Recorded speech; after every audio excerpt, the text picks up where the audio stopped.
kinya me boy e ko to aka me to mule ba benu na je be jaso be se ka kani ai famisu embu ndeso nya kudai oyo miya ataki masimlamu na ma ye so yeku nya me boy yo fata ka e yo andesi kantu manu na be suma nya me yeku na je be ba me kuruba ka kundesi kanu ale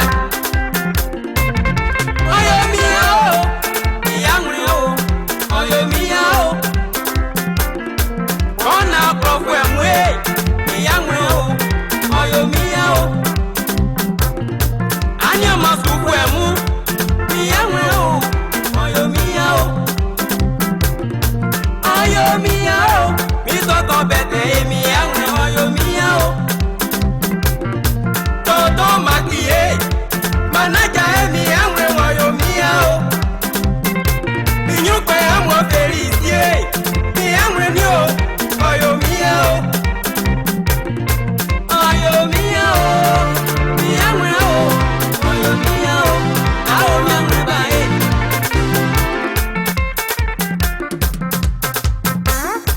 kundema menganu amwe emi kundema Mamilia kundema menganu amwe emi kundema mwe kundangolo mwe kundema menganu amwe emi kundema mwe kundangolo mwe kundema menganu amwe emi kundema Mamilia kundema menganu amwe emi kundema vie Mamilia kundema marabu mesi yemi kundema Mamilie kundema Kwamye mesi yemi kundema Baba bomwa menganu wangu ye kundema Mafueliza menganu wangu yemi kundema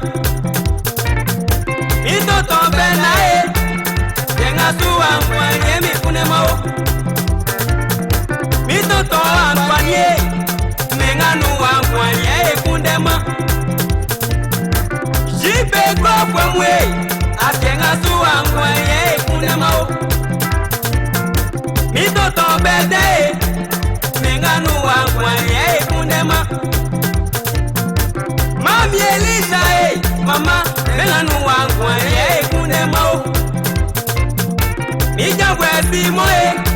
atenga suwa mwanye kundema Minya piaja jakie menganu wangwae kundema Dewa ke kwe muye atenga suwa mwanye